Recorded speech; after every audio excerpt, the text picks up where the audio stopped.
के जाने में अब कुछ ही दिन रह गए हैं, लेकिन इन जाते दिनों में जो 1 अगस्त को हुकूमत वक्त ने दिन की रोशनी में इस आवाम के लिए फ़ैसला किया है, वो अहम फ़ैसला है। 20 रुपए का इजाफा। आवाम पाकिस्तान के इसको कैसा लेते हैं वो, और जो इस बजट में जो टैक्सेस की भरमार ऑलरेडी वर्किंग क्लास पर है, उस पर आज के हम आवाज़ में खुसूसी गुफ्तगू करेंगे और कोशिश करेंगे कि हर तबके के लोगों से बात की जाए, उनका पॉइंट ऑफ व्यू आपके सामने रखा जाए, क्योंकि कराची मुआशी हब है और है तो दिल। तो इस दिल में रहने वाले लोगों की क्या राय है वो इस जाती हुकूमत की आपके सामने रखते हैं। प्रोग्राम हम आवाज़ में शामिल। कराची की जिस जगह हम मौजूद हैं बड़ी मशहूर जगह है, और तकरीबन जैसे कि कराची की खूबसूरती है पूरे पाकिस्तान की नुमाइंदगी होती है, और इस सेगमेंट में भी मेरे राइट और लेफ़्ट पढ़ा लिखा वर्किंग क्लास वो तबका मौजूद है जो पूरे पाकिस्तान से है। चाहे नॉर्दर्न एरियाज़ की बात करूं या चाहे सदर्न एरिया, जिस जगह मैं खड़ा हूं बिल्कुल सामने समंदर है, वो इस वक्त आपको दिख नहीं सकता। आगाज़ में इनसे कर लेता हूं। जो मेरा टॉपिक है, जो इब्तदाइया मैंने आपके सामने पेश किया है कि ये मेरी वर्किंग क्लास जो टैक्स पेयर है, हालिया 20 रुपये के इजाफे पर, और वो हालिया जिसमें अब 4-5 दिन के बाद हुकूमत वक्त ने चले ही जाना है, तो किस तरीके का ये फ़ैसला है और क्या कहना चाहते हैं, what they want to speak from their heart इस वक्त पाकिस्तान में रहते हुए भी। और कुछ लोग तो ऐसे हैं जो इन्हीं के साथ इस मुल्क से पढ़ाई के दौरान और बाद में इंटरनेशनली भी ट्रैवल कर रहे हैं और बाहर शायद जा भी रहे हैं। आप तमाम का सर बहुत शुक्रिया।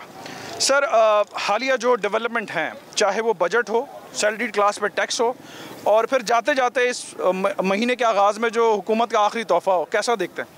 सब बहुत बुरे हालात हैं, ख़ास तौर पे इस टाइम पे पाकिस्तान के।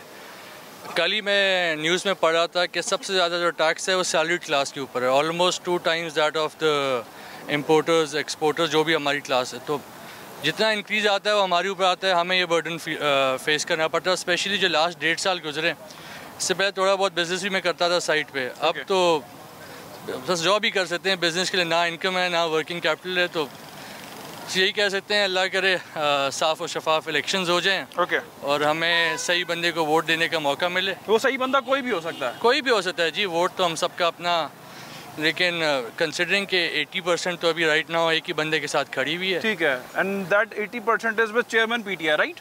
ऐसा ही है? I can not take the name unfortunately, but जो मैंने लफ्ज़ कहा है वो आप कह सकते हैं, क्योंकि इतनी तो जमहूरियत इस मुल्क में है और बाकी रहनी भी चाहिए, वरना इतना मैं कह सकता हूँ कि इंशाल्लाह कासिम के अब्बू ही प्राइम मिनिस्टर बनेंगे। ठीक हो गया। चलें जनाब, आप क्या कहना चाहेंगे? पहले तो ये बताएं ताल्लुक आपका कहाँ से? भाई 1 मिनट, आप कहाँ से हैं? जी, एबटाबाद से। एबटाबाद से। जनाब, मेरा नाम शायान है। ठीक है। मेरा ताल्लुक कराची से है। ठीक है। और मेरा बस इतना कहना होगा, जैसे भी मुल्क के हालात हो, हम मुल्क के साथ खड़े हैं और हम मुल्क को नहीं छोड़ेंगे। ठीक हो गया, ठीक हो गया। जनाब, आप क्या कहना चाहते हैं? मेरा नाम ज़रक है, मेरा ताल्लुक बलूचिस्तान से। बलूचिस्तान से, ग्रेट हो गया।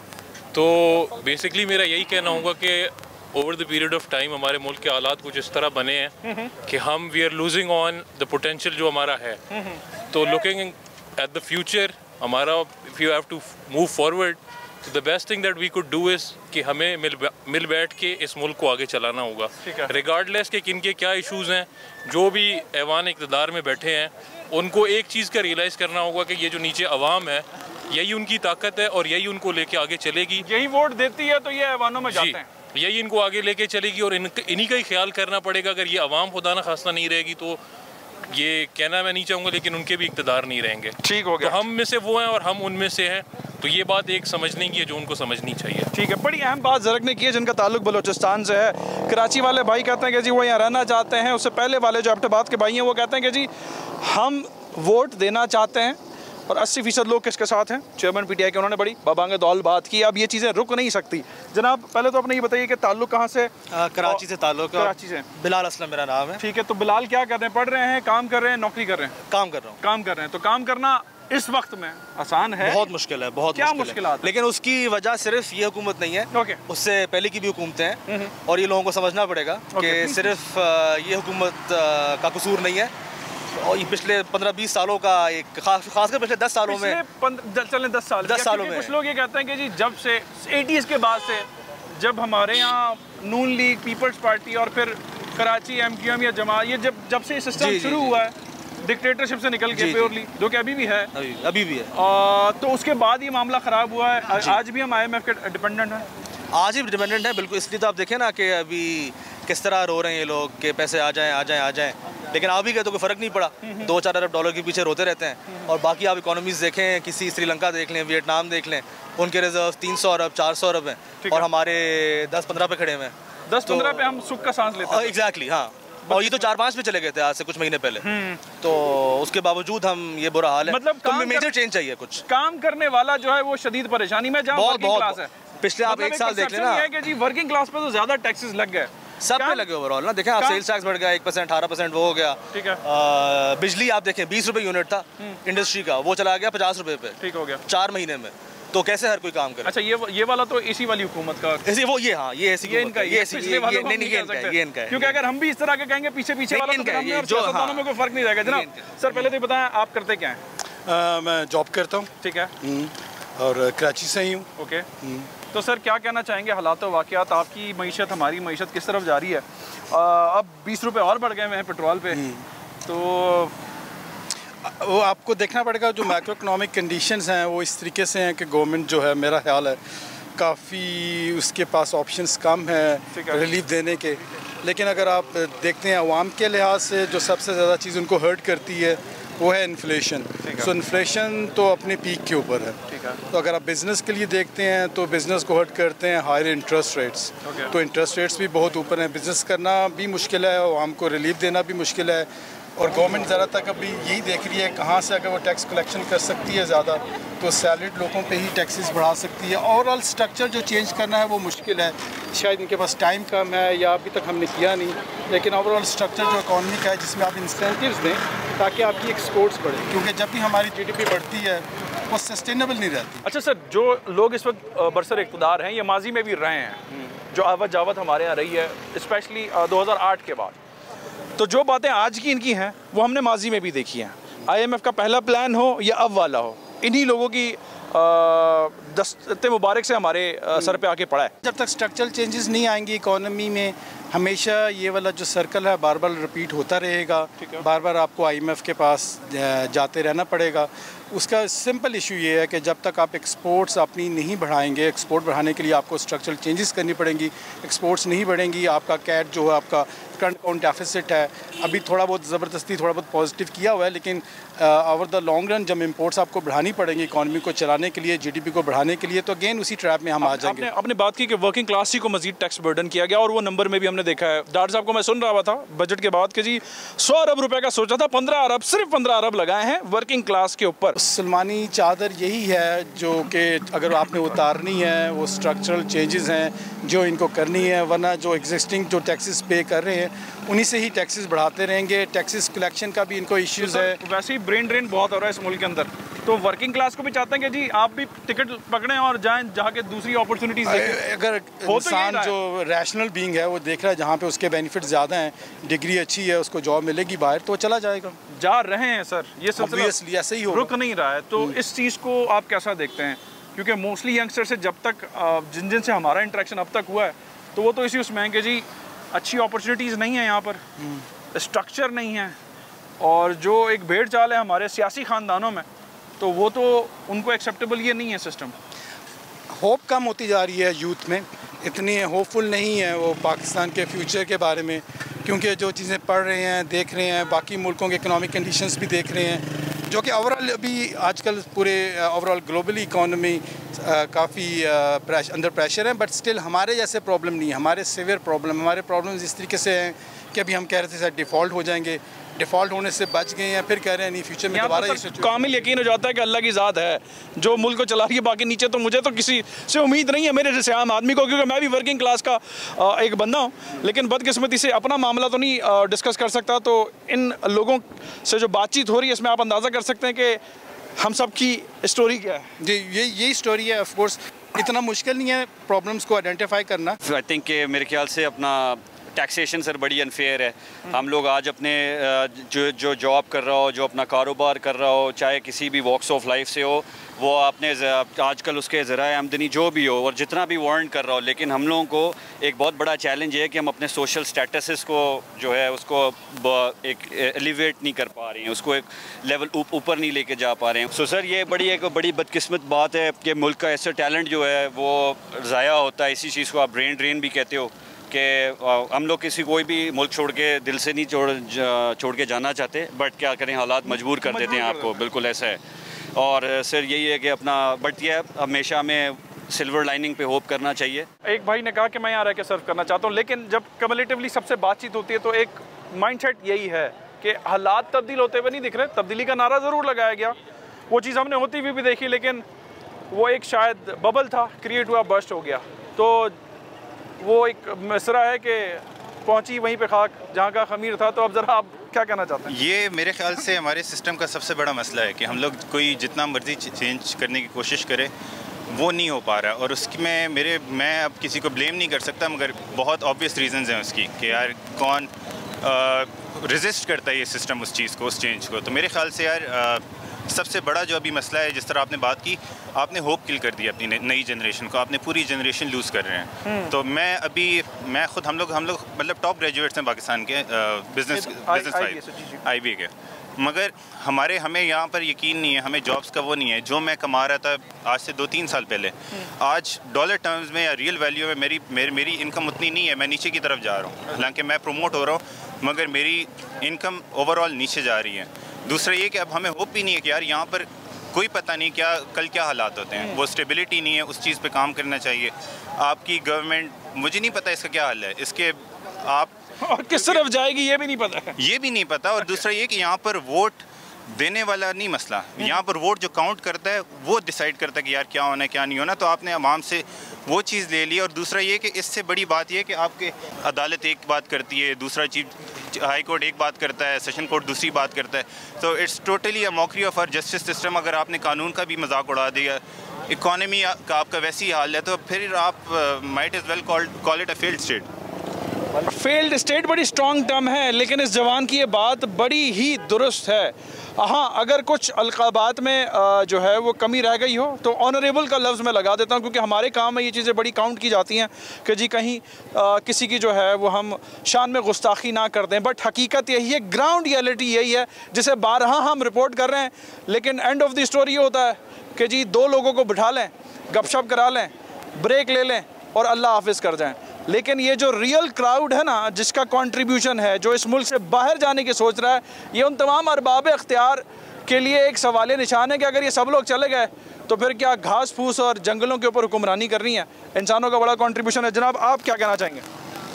सबसे पहले तो अगर हम मुल्क की इकॉनमी की बात करें तो सबसे बड़ा अलमिया हम लोग का ट्रेड डेफिसिट है मेरे ख्याल में, क्योंकि हम लोग की exports somewhere around 70-80 billion US dollars की रही हैं, इंपोर्ट्स और एक्सपोर्ट्स हम लोगों की 56-55 एग्जैक्टली और इंपोर्ट्स हम लोगों की हमेशा एक्सीड की हैं एक्सपोर्ट्स को, जो कि अराउंड 30 बिलियन डॉलर्स की हुई है। नहीं, इंपोर्ट्स हमारा तकरीबन 52 होता है, एक्सपोर्ट हम फिस्कल ईयर 2022 पे अगर हम बात करें तो 80 बिलियन डॉलर्स की हमारी इंपोर्ट थी। ओके। और इसी तरह जो एक्सपोर्ट के फिगर्स थे वो अराउंड 30 उससे कम ही के थे। उसके अलावा रेमिटेंस आ जाती है, जो कि मेरा ख्याल है बिकॉज ऑफ पॉलिटिकल इंस्टेबिलिटी वो भी, उसमें भी एक डिप आया है। ट्रस्ट नहीं है ना अब आपके लोगों के ऊपर। एग्जैक्टली। तो ओवरऑल ट्रेड डेफिसिट जब तक हम लोग, ये एक साइकिल है, ये एक विशेष साइकिल है जिसमें हम लोग फंसे हुए हैं, जब तक हम लोग इसको कवर नहीं करते हम लोग हमेशा डेट में ही रहेंगे। ठीक हो गया। दूसरी बात रही कि अगर डेट लेके हम लोग कुछ ऐसा इम्प्रोवाइज़ कर रहे हो कि उसको किसी यूज़फुल जगह पे हम लोग इंडस्ट्रियलाइजेशन की तरफ जा रहे हो या कुछ फ़ायदा उठा रहे हो जो भी हमारे लोन्स वगैरह हैं उनसे, अनफॉर्चुनेटली वो भी सही पास डाउन नहीं होता उनका बेनिफिट जो आम बंदा है उस तक। ठीक है। तो एक ये कह लें कि इकॉनमी का तो सत्यानाश है आप सबके सामने। सियासी विल नज़र आ रही, क्योंकि एक सर से मेरी बात हुई तो उन्होंने कहा कि जी वो विल और वो चीज़ हम होप नहीं। देखिए, पॉलिटिकल विल तो एक सेकेंडरी चीज़ है, जब तक स्टेबिलिटी नहीं होगी तब तक हम पॉलिटिकल विल की कैसे बात कर सकते हैं। From which side you expect के ये स्टेबिलिटी कौन लाएगा? देखिए, वो लानी तो आवाम को चाहिए। ठीक है, बट अनफॉर्चुनेटली ऐसा है नहीं। इसलिए आप देख रहे हैं कि माशाल्लाह ये सारे अच्छी यूनिवर्सिटीज़ के ग्रेजुएट्स हैं, मोस्टली IBA ग्रेड्स हैं, बट फिर भी 90% अगर आप देखेंगे तो they are ready to move out, which is a very alarming sign। बिल्कुल, बहुत। और इन्हीं हालात की वजह से सर आपसे शुरुआत की थी, अब आखिरी पॉइंट क्या आप कहना चाहेंगे ताकि फिर मैं जो है वो और भी लोगों की तरफ चलूँ? सर मैं तो यही कहना चाहूँगा कि just give us our right, let us vote, साफ और शफाफ इलेक्शंस हो। बाकी इंशाल्लाह पाकिस्तान रहेगा तो हम रहेंगे, और हम रहेंगे तो पाकिस्तान रहेगा। पाकिस्तान जिंदाबाद, पाकिस्तान जिंदाबाद, और इसमें कोई दो राय नहीं है। लेकिन इस शक्ल की या इस अवाम की बात उस अरबाब इख्तियार को अब सुननी पड़ेगी जो शायद नहीं समझ रहा है, क्योंकि सारी चीज़ें अब सबको मालूम हैं। अब चीज़ों को आप जो है वो मज़ीद एग्जैजरेट नहीं कर सकते या उन पे जो है वो लीपा पोती नहीं कर सकते। जो अल्फाजों का खेल हमारे यहाँ चल रहा है उसमें मेरी फील्ड के लोग भी हैं, और मैं बड़ा ब्लंटली कह रहा हूँ। एक छोटी सी ब्रेक लेते हैं और भी लोगों से बातचीत करते हैं और उनका पॉइंट ऑफ व्यू आपके सामने रखते हैं कि वो इस पॉइंट पर क्या अपने दिल में रखते हैं और क्या कहना चाहते हैं। एक ब्रेक के बाद हमारे साथ रहिएगा।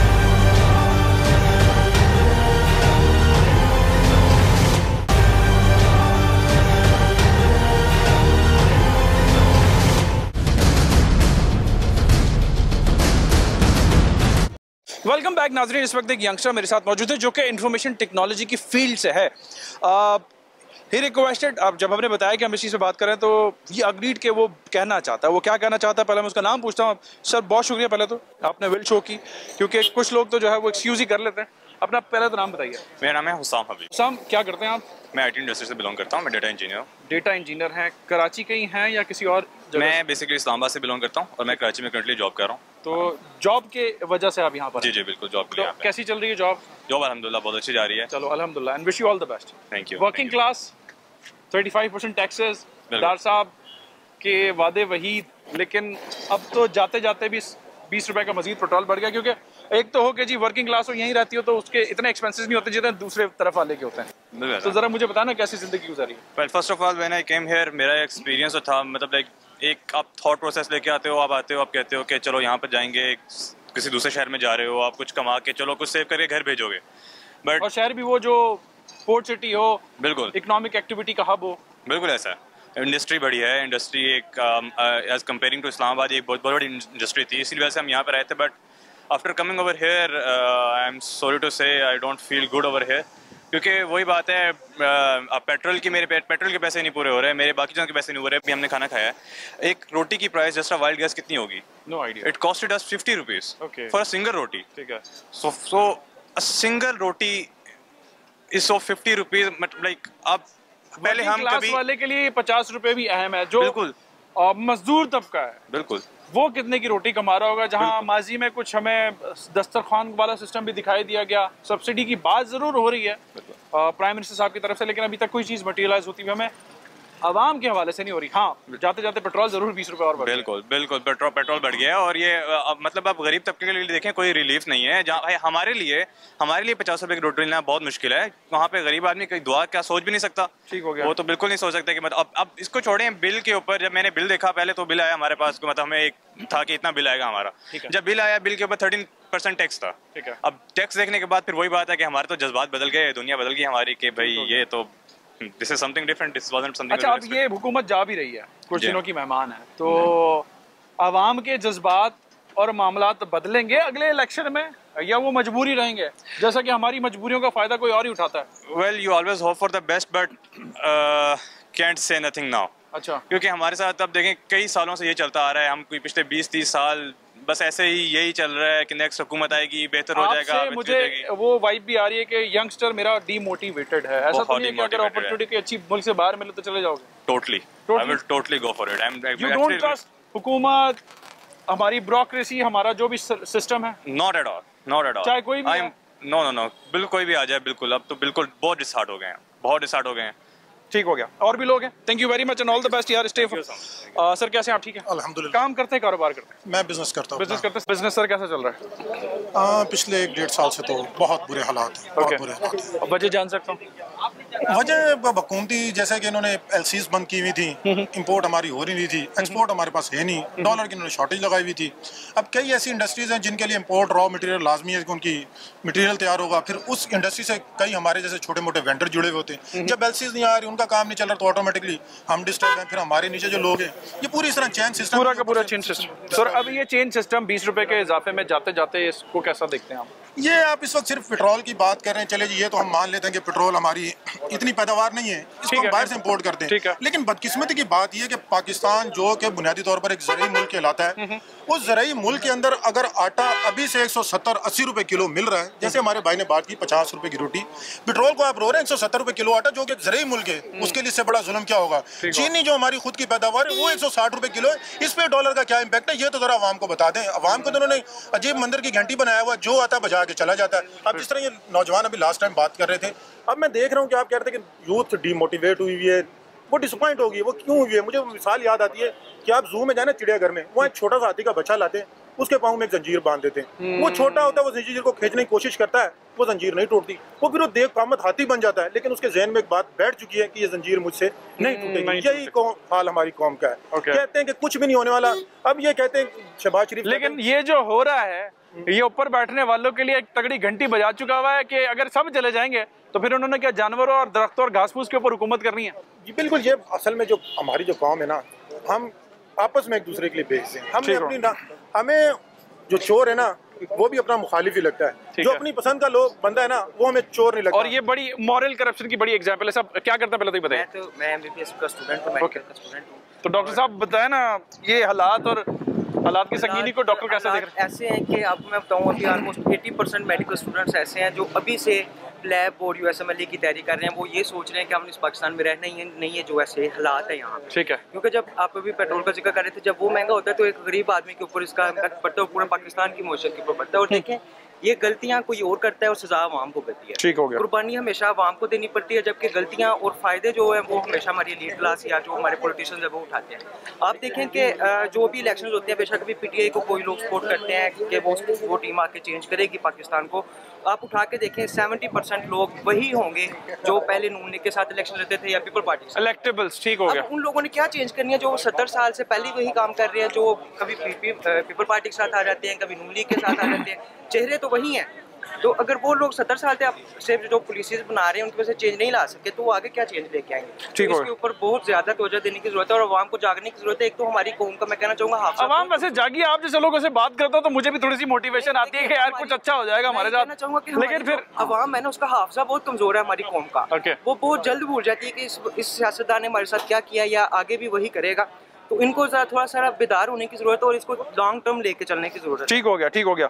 एक चीज़ ऐड करनी है जी, प्लीज प्लीज प्लीज। शहबाज शरीफ ने भी जाते जाते कह रहे हैं कि मुल्क मुश्किल हालात से निकल गया है। अब अवाम को ये सोचना है कि जिस तरह वो अपने मुश्किल हालात से अपने केसेस खत्म करके निकले ना, अब अवाम ने खुद ये सोचना कि इन्होंने इस मुश्किल हालात से किस तरह निकलना है। तो उसके लिए बेहतरीन हल इलेक्शन डे है, निकले, वोट करें, democracy is the best revenge. ठीक हो गया सर। और डेमोक्रेसी अगर चलेगी, जमहूरियत होगी, तो ही मामला आगे बढ़ सकते हैं। सर अस्सलाम वालेकुम, पहले तो ये बताएं आपका नाम क्या है, काम क्या करते हैं? सर मेरा नाम अब्दुल वहाब खान न्याजी है। और न्याजी साहब जज़ाकल्लाह सर। ठीक है न्याजी साहब, आपको स्पेशल खुशामदीद। जज़ाकल्लाह। कारोबारी आदमी हैं आप? अल्हम्दुलिल्लाह सर। तो सर कैसा काम चल रहा है? सर काम तो बस अब गुजारे का ही चल रहा है। गुजारा ही कर सकते हैं हम, कि वो नहीं कह सकते कि जो है ना भाई हम प्रॉफिट उठा रहे हैं या वो के बाद इस वक्त हम बराबरी करके चल सकते हैं, तो वही काम चल रहा है हमारे। अच्छा, क्यों ऐसा क्यों है? क्योंकि जॉब करने वाला तबका टैक्सेस से बड़ा तंग है। आपके पास आते आते हमने बहुत सारे लोगों से बात की, यहाँ पे भी बातचीत हुई। कारोबारी तबके के बारे में तो यह है कि पैसा बना भी रहा है और लोगों को सर कैसे बना रहा है। आप मुझे एक सवाल का जवाब दे दें। आप आज आटा खरीद रहे हैं 6000 रुपये में 50 किलो की बोरी, रातों रात आपका 20 रुपये पेट्रोल बढ़ रहा है, उस पर आपकी ट्रांसपोर्टेशन भी बढ़ रही है, उसमें आपका आटे का कॉस्ट भी बढ़ रहा है, उस पर हर चीज़ आपकी बढ़ रही है। आज आप आटा परचेज कर रहे हो इतने का और कल आटा आप परचेज कर रहे हो 500-1000 रुपये में महंगा, तो आप कैसे अपना मेन्यू कार्ड चेंज कर सकते हो? हम बार बार अपना मेन्यू कार्ड या कोई भी चीज़ यहाँ से चेंज करते रहेंगे तो इस तरह तो हमारे पास काम नहीं चलेगा, कस्टमर हमसे टूटता जाएगा। और कस्टमर टूट भी रहा है क्योंकि एक ने तो भी एहतजाज भी किया। बिल्कुल ठीक है सर। यही रोटी होती थी एक वक्त पहले, हम 5 रुपये 10 रुपये में खरीदते थे, आज वही रोटी हमें 45 रुपये 50 रुपये घर पे पड़ रही है। ओके, तो इस हद तक ये सिर्फ एक रोटी की हम बात करें, बाकी चीज़ों की कॉस्ट की बात नहीं, क्योंकि कुकिंग ऑयल वाला मैटर तो जो है वो आगे डिफरेंट है। वो तो डिफरेंट है, हर चीज़ एक चीज़ के रेट एक महीने के अंदर 2 बार चेंज हो रहे हैं, बढ़ते जा रहे, कम नहीं हो रहे हैं। हर चीज़ के रेट बढ़ते जा रहे हैं, मजीद बढ़ते इंक्रीज होते जा रहे हैं, आगे की तरफ जा रहे हैं। नीचे अब तक हमने कोई चीज़ नहीं देखी है जो नीचे आते हैं। पेट्रोल में भी हमारे साथ यही मजाक लगा रखा है कि अगर 5 रुपये 6 रुपये कम करते तो पेट्रोल पंप वाले एहतजाज करने पे आ जाते तो 20 रुपये इंक्रीज कर लेते। हाँ, पहले 5-6 रुपये कम ही हुए थे और एकदम अगले 15 दिन में जो है वो 20 रुपए बढ़ गए। तो न्याजी साहब को अच्छे की उम्मीद है, आप भी जैसे लोग कहते हैं कि जी जल्द से जल्द इलेक्शन हो? उम्मीद करते हैं, उम्मीद रख सकते हैं, इसके अलावा तो कुछ कह नहीं सकते। अच्छा, इलेक्शन हो और ट्रांसपेरेंट हो, फ्री एंड फेयर हो। बिल्कुल ऐसा ही होना चाहिए। आप यही देख लेना, दूसरी मुल्क हमें वैकेंसियां ऑफर कर रहे हैं पाकिस्तानियों को। 1 महीने के अंदर इस वक्त 30 लाख लोग पाकिस्तान से हिजरत करके दूसरे मुल्क जा चुके हैं। और जितनों से अभी तक मैंने बात की वो भी कहते हैं कि अपॉर्चुनिटी मिलेगी, चले जाएंगे। बिल्कुल ऐसा ही है। कनाडा ने इस वक्त अपॉर्चुनिटी निकाली हुई है कि भाई आपको वीज़ा ऑफर किया हुआ है कि भाई आप अप्लाई करें, अगर वो आप एबल है तो आपको अपने पास बुलाना है। ठीक हो गया न्याजी साहब, बहुत शुक्रिया आपके वक्त का। जॉब करने वाला अगर तबका खुश नहीं है तो कारोबारी भी इस वक्त खुश नहीं है। हालात तो वाक़यात कैसे उनकी ज़ुबानी हमने आपके सामने रखा है। एक छोटी सी ब्रेक लेते हैं और जो इस मुल्क के खुदादाद पाकिस्तान में रहने वाले लोग हैं उनका पॉइंट ऑफ व्यू आपके सामने रखते हैं और उनके जज्बात आप सुनिए कि वो इन हालात में क्या दुख अपने दर्द रखे हुए बैठे हैं। एक ब्रेक के बाद हमारे साथ रहिएगा।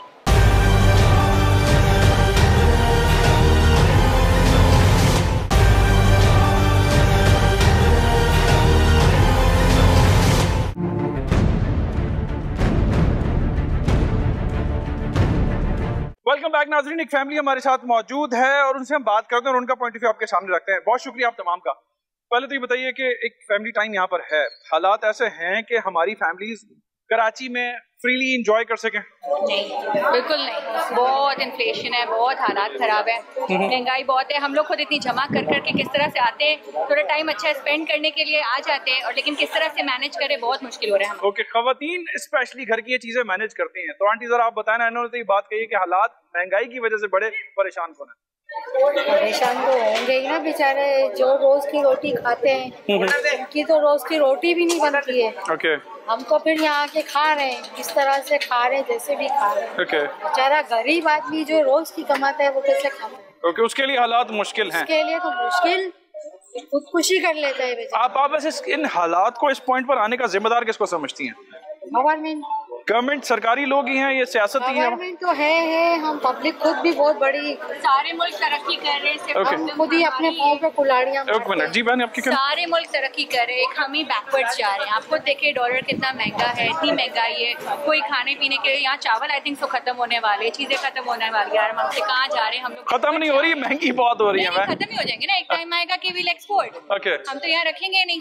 हम एक्सपोर्ट भी कर रहे हैं, लेकिन हम बदकिस्मती से अनाज उगाने वाला जो है मुल्क वो गंदम दूसरे मुल्क से मंगा रहा है कि शायद सस्ती हो जाए। डेफिनेटली महंगाई है ना, उनके लिए भी इतनी प्रॉब्लम है, फसल उगाने वाले के लिए भी। आप बारिशें आती हैं, सबका सब खत्म हो जाता है, उनको कौन हेल्प करने? ठीक हो गया सर, आप क्या समझते हैं?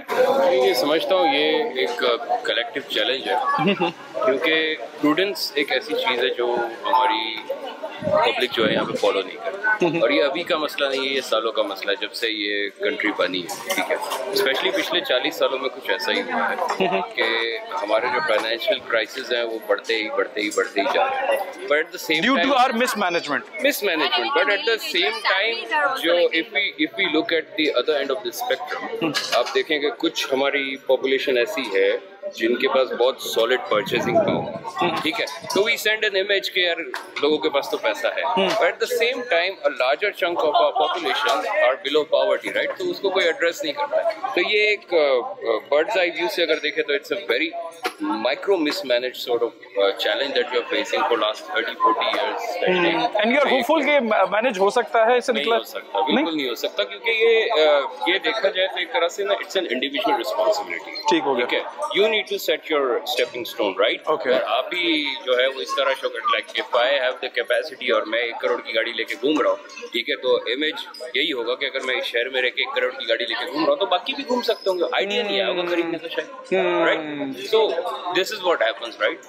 एंड बड़ी अहम बात आपने की है बहन, आप क्या कहना चाहेंगी? मैं तो सिर्फ यही कहना चाहूंगी कि लाइक बाय द वे मैं यहाँ पर रहती नहीं हूँ, मैं यूएई में रहती हूँ, लेकिन जब से मैं आई हूँ मैंने एक अपना बजट सेट किया था कि यार इतने बजट में मेरा हो जाएगा, बट मुझे इतना पता नहीं था कि पाकिस्तान आने के बाद लाइक वो बजट ही इतना आउट हो जाएगा। अच्छा, दुबई के बारे में यह है कि वो ज्यादा महंगा है? नहीं, ओके, वो इतना एक्सपेंसिव नहीं, लाइक जहाँ मतलब उस हिसाब से जो अर्निंग हो रही है, ठीक है, पर लाइक अब हमारे हिसाब से वहाँ सब कुछ सेट है, लेकिन यहाँ पे जिस तरह से है कि मैं आई हूँ, लाइक मुझे डर है कि यार मेरे हाथ से ये नहीं चले जाए, यार मेरे हाथ से वो नहीं चले जाए, मतलब जब से लैंड किया है मतलब एक खौफ है, डर है, इतनी एक्सपेंसिव है हर चीज, लाइक आप मार्केट जाओ आपके पर्स यूँ ले लेते बट लाइक मुझे ऐसा लगता है कि यहाँ की गवर्नमेंट को थोड़ा सा लाइक थोड़ी सस्ताई करनी चाहिए कि लोगों के ये दिन नहीं आ जाए कि यार वो राशन छीन रहे या फोन छीन रहे या पर्स छीन रहे। तो मैं ठीक है मतलब जी, ये नहीं होना चाहिए। ठीक हो गया जनाब, आप क्या कहना चाहती हैं, क्या कह रही है? यही बस चीजें छीनी जा रही है, गरीब से गरीब होता जा रहा है, डाकू मुआशी तंगी की वजह से लोग जो है वो अब जराइम में भी बढ़ गए हैं, डकैतियां आगे बढ़ रही है, डाकू ही डाकू हो रहे हैं। ठीक हो गया। आप क्या लास्टली कुछ? मैं ये बोलना चाह रही हूँ, आप डेली वेजर्स की सैलरीज देखें, इतनी इनफ नहीं है। जाहिर सी बात है सुसाइड करने पे ये लोग जा रहे हैं। जो सिचुएशन आ रही है उसको बेटर किया जाए। ठीक हो गया, ठीक हो गया। इतना तो किया जाए कि बेचारा गरीब बंदा सही से खा भी। चल, बहुत शुक्रिया आप तमाम का। जो घर में 20-20 बंदे हैं, कमा रहे हैं, लेडीज कमा रही हैं, जेंट्स कमा रहे हैं, घरों के किराए नहीं पूरे हो रहे, बाहर कारोबार नहीं पूरा हो रहा, रिक्शों के किराए नहीं, बसों के किराए नहीं पूरे होते, गरीब आवाम क्या करेगी? हुकूमत तो अपना घर भर के बैठ गई है। ठीक हो गया, ठीक हो गया। हुकूमत अपना घर भर के बैठ गई, लेकिन जो आम आवाम है वो मसाइल का शिकार है।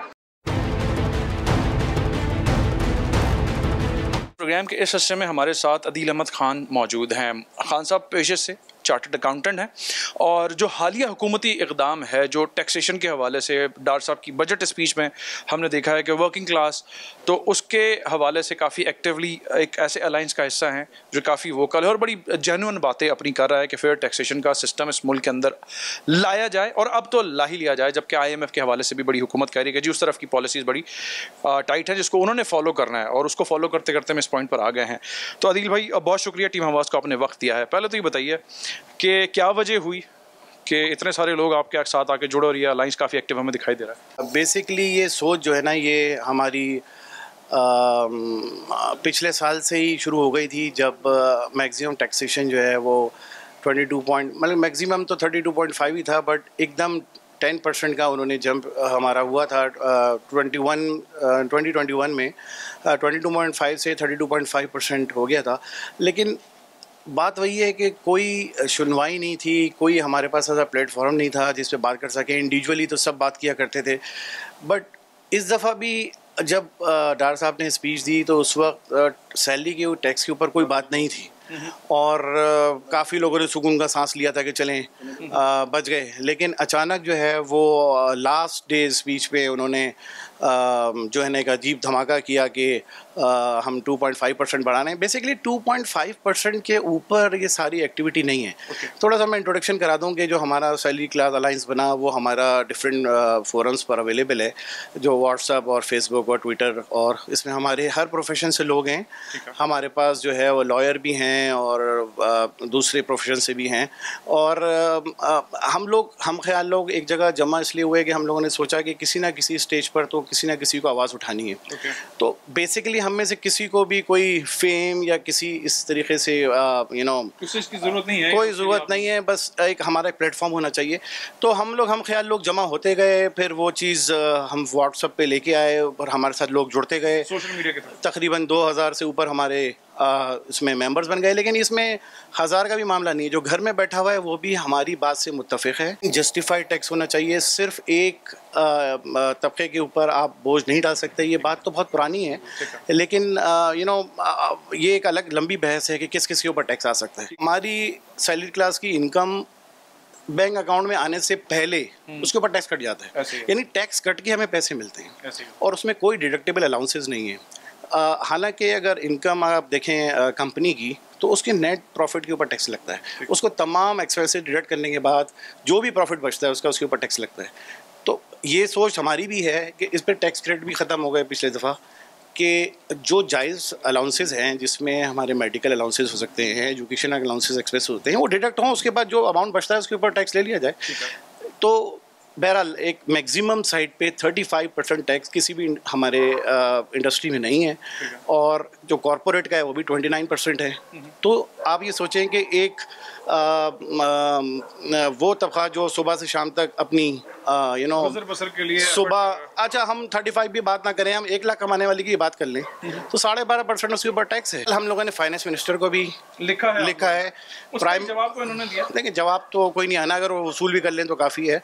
और प्राइम मिनिस्टर को भी हमने जो है वो लेटर लिखा है और उसमें बात सिर्फ अनफेयर टैक्सेशन की ही हुई है। और उसमें ये कोई बात नहीं है कि आप जो है वो हम टैक्स देना नहीं चाहते या बहुत लोअर टैक्स आप लिखेंगे जस्टिफाइड टैक्स होना चाहिए, जो कि मुल्क में, सिंपल सी बात रख लेते हैं, मुल्क में जो आदमी भी 6 लाख रुपए कमा रहे हैं, चाहे वो दुकान से कमा रहा है, चाहे वो किसी भी तरीके से कमा रहा है, एग्रीकल्चर से कमा रहा है, सब बराबर का टैक्स दे दें तो किसी को कोई एतराज़ नहीं। डिमांड सिर्फ ये है कि रीज़नेबल टैक्सेशन होना चाहिए, सब पे होना चाहिए, और किस तरह होना चाहिए हुकूमत का काम है, हमें बताने की ज़रूरत नहीं है कि आप रियल एस्टेट, वो ये बेहतर जानते हैं। और इस वक्त में जब बड़े संगीन मुआशी मसाइल का सामना इस मुल्क को करना पड़ रहा है, देखें ये एक अलग बहस है। अगर मैं इस पर चला गया कि 38% इन्फ्लेशन या 28% 35% इन्फ्लेशन के बाद क्या बचता है। मैं ये उम्मीद करूँ कि डार साहब खुद चार्टर्ड अकाउंटेंट हैं, तो आपकी बरादरी से उनका ताल्लुक है, आपकी बात को डार साहब तक हमने दोस्तों के ज़रिए भी बात पहुँचाई है। देखिए पहले स्टेप में तो आपने इरादा करना होता है। जब उनको पता चला कि ये तबका भी आवाज़ उठा सकता है, जमा हो सकता है, कोई कोर्स ऑफ एक्शन भी कर सकता है, तो मेरा ख्याल है वो ज़रूर सोचेंगे। डार साहब हो ना हो, फाइनेंस मिनिस्टर कल को कोई और हो, करना उसने भी यही है, क्योंकि उनके पास कोई हल नहीं है, कोई आसान तरीका नहीं है। हल तो बहुत है लेकिन विलिंगनेस नहीं है। हल बहुत है, विल नहीं है, और वो विल बड़ी ज़रूरी है। अब इस क्लास की तरफ से भी ये सवालात उठ गए हुए हैं, जमा होना लोग शुरू हो गए हैं जो आज तक कभी भी नहीं बोले हैं कि फेयर टैक्सेशन का निज़ाम होना चाहिए। बाकी जिन लोगों ने जहाँ जहाँ एहतजाज किया वो शब्बर ज़ैदी साहब की ज़बानी तो हम सुन चुके हैं। अब फैसला इन्हीं बड़े लोगों ने हमारे करना है कि आइदर ये इस मुल्क को आगे ले जाना चाहते हैं, बातें तो बड़ी कर लेते हैं, लेकिन सही मायनों में अगर करना चाहें तो उसके लिए ये विल और वो इरादा चाहिए जो अभी तक किसी को नहीं दिखा है। हम आवाज़ के आज के प्रोग्राम से ज़नैब खानज़ादा और टीम को इजाज़त दीजिए। अल्लाह हाफ़िज़।